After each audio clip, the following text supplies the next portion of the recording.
All right. Good morning, good afternoon, good evening, good night, whenever and wherever you may be watching from. My name is Roderick Chappelle, and welcome to Plant-Based Homestead Prepper, where we make prepping fun. Our topic this morning is, what if this is just the beginning of the food crisis, the grand solar minimum, etc.? So, what if this is only the beginning? And the reason I wanted to talk about this, I get up this morning to go and take care of some business real quick. And I walk outside. I knew it was going to be cold. I didn't know it was going to be as cold as it is. OMG. It's saying that it's 30 degrees, but the wind chill is much lower than that. Okay? So this is another juice time this morning, and I am only making juice this morning for Jennifer because a couple reasons. She needs juice, I don't. How about that?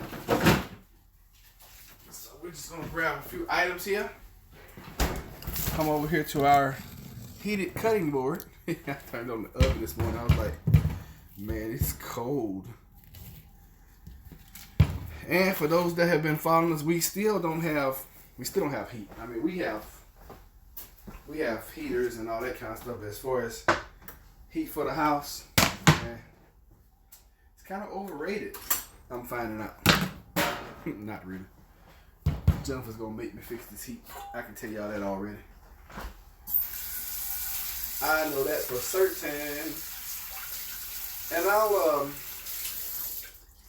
I'll probably go get the part today, sometime today, and make sure I get my guy out here to take care of me. Cause it is cold, y'all.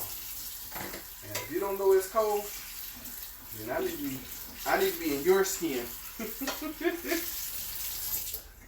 And it is, in my opinion, and this is just my opinion, it seems to me that it has gotten colder faster or earlier in the year. You guys really can't see me, can ya? I got a new tripod. I left my other tripod out in the truck, apparently. The one I use most of the time. And this one is a new one, and I don't really know if I like this one or not. It is so flimsy. It is only made for a phone, and I'm trying to use it for something other than that.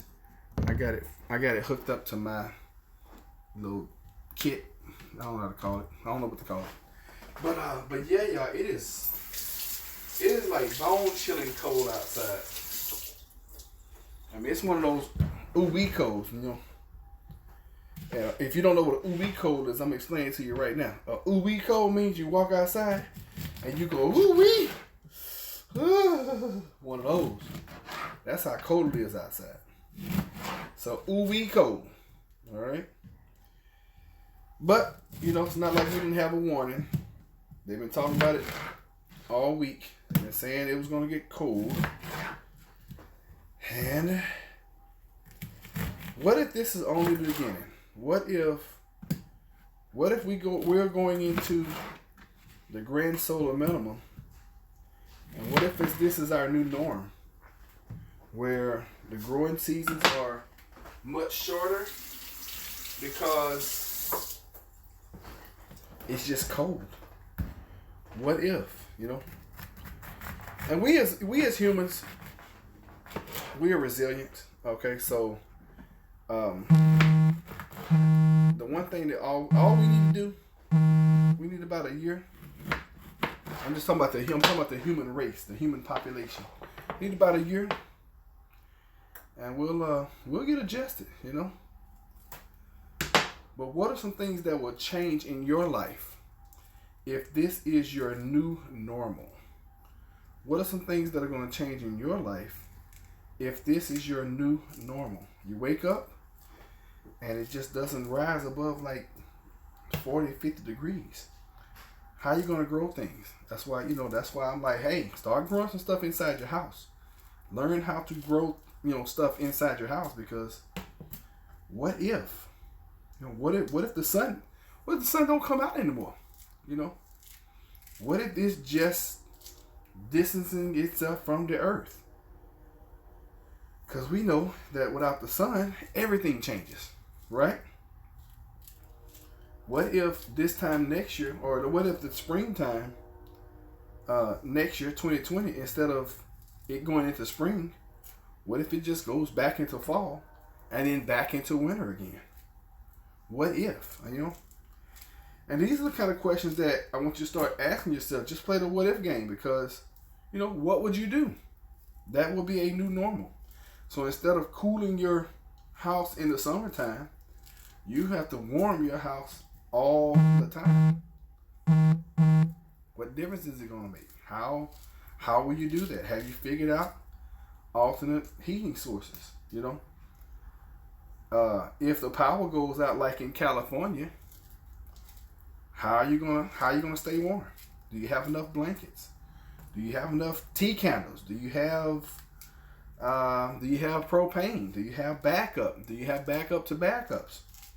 You know, those things that I want you guys to start really thinking about, because, you know, we could technically, we could be literally going into a grand solar minimum, which means everything changes. Everything gets cold.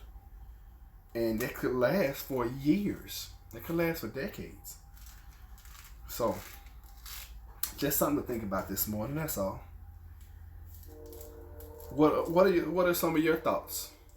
What are some of the things you're doing to make sure that you keep not only yourself, but your family, and if you have animals, your animals warm? I mean, because they need our attention too. You know, those are our babies. So, what are you doing? I know around here, I have they call it Mr. Heater now, but I got the little buddy, and I'm really considering getting another one. And I'm at a crossroads. I'm like, dang, do I buy another heater, or do I just go out and buy more propane? I could get more propane for the same amount of money that I would pay for another heater, because they're running like $80, $90 now, you know, for the little one. The big one's like $150. So, you know, none of us have unlimited resources. Even if you're a multimillionaire, you know, you don't have unlimited resources. You have more resources than most, but how do you spend your resources? What do you do?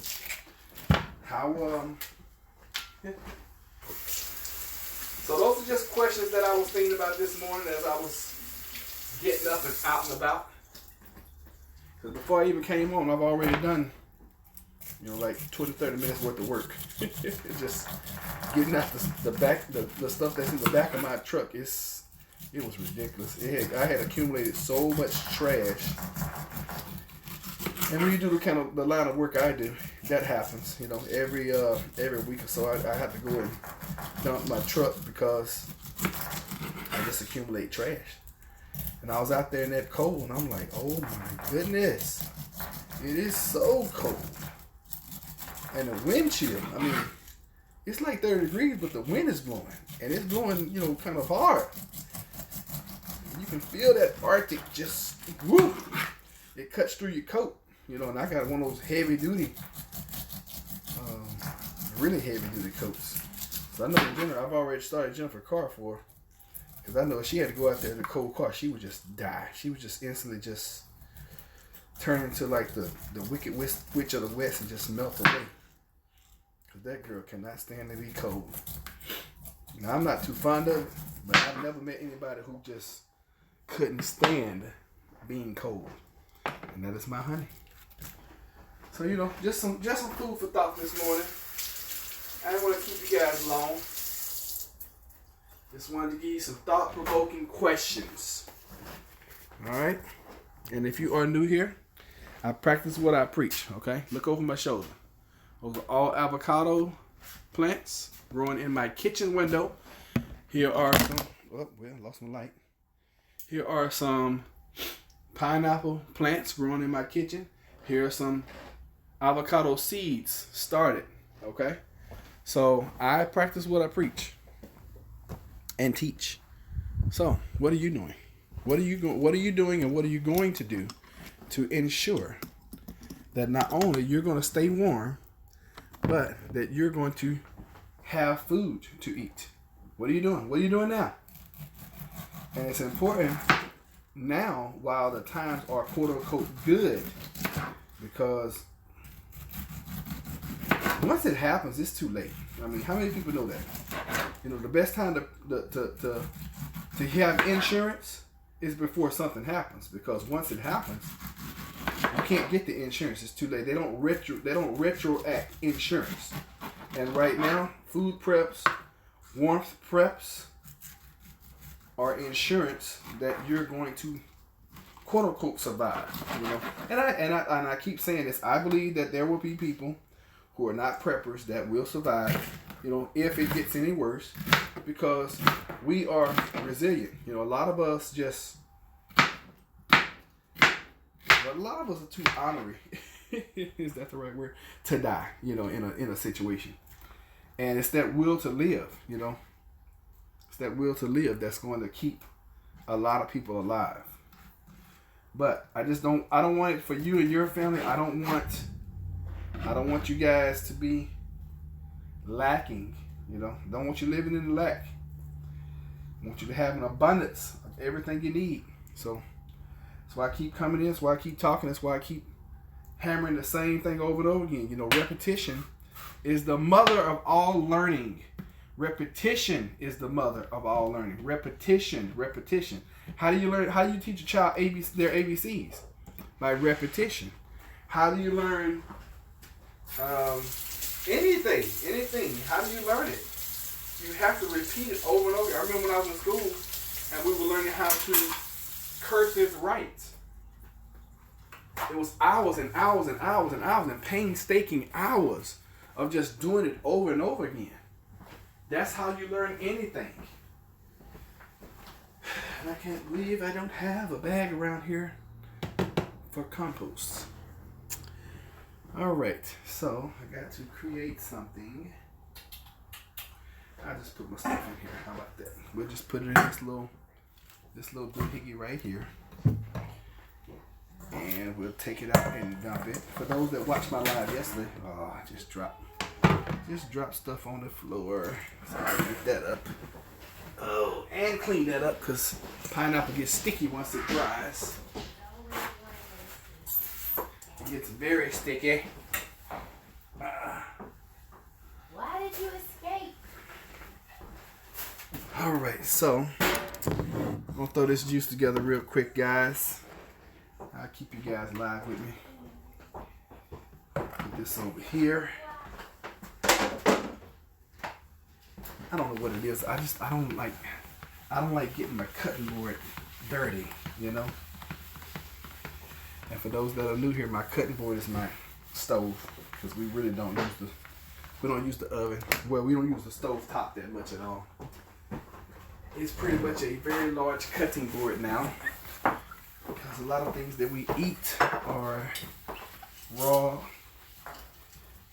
fruits, vegetables, nuts and seeds, salads, things like that. So we don't really do a whole bunch of cooking. So we have a beautiful flat top black cutting board. That mama's gonna hate when they use it. Why?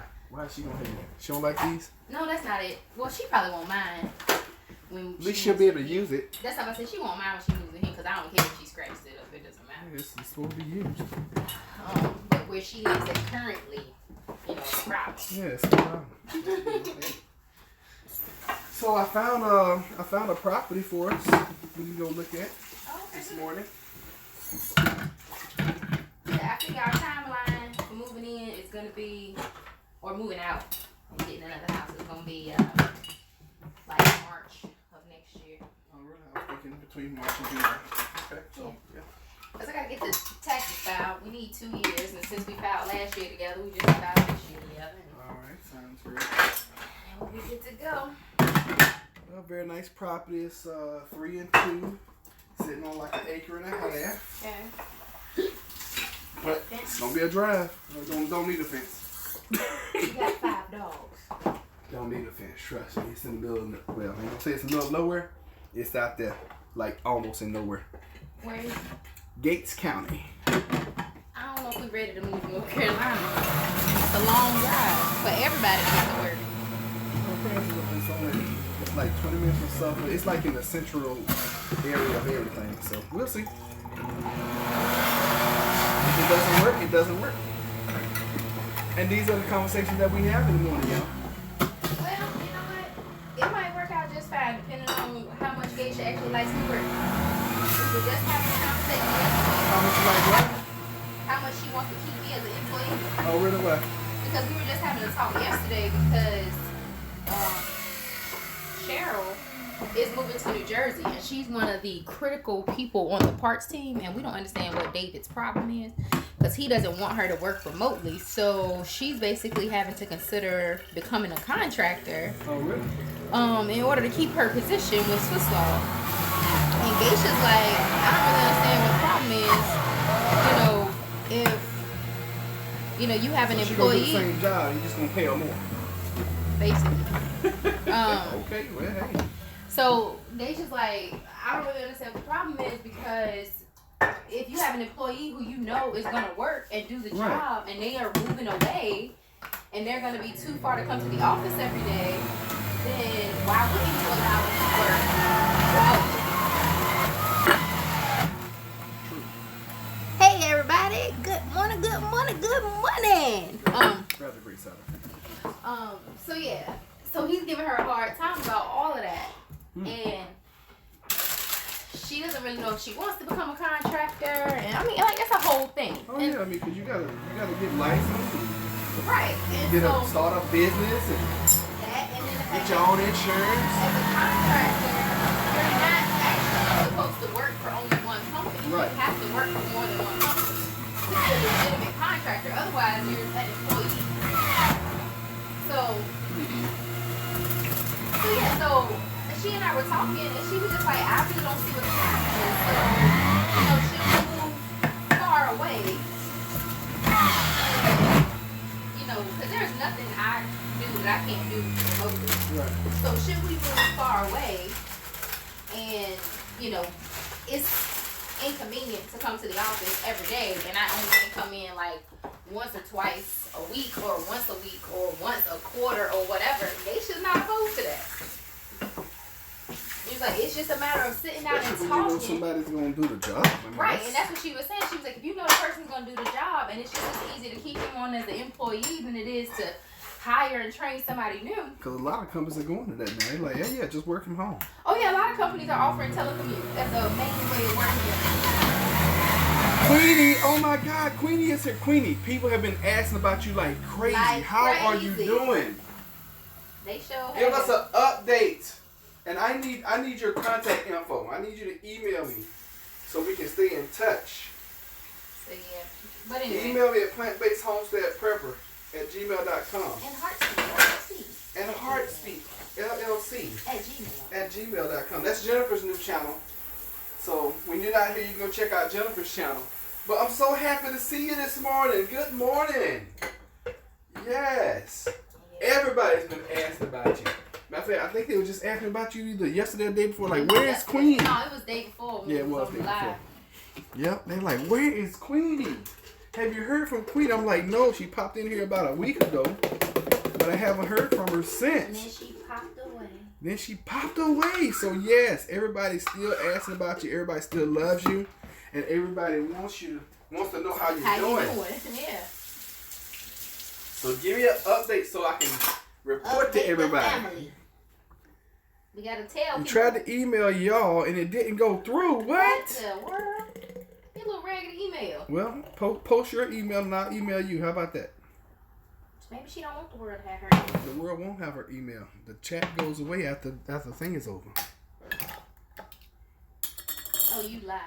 Yes, That's I'm live, honey. That's right.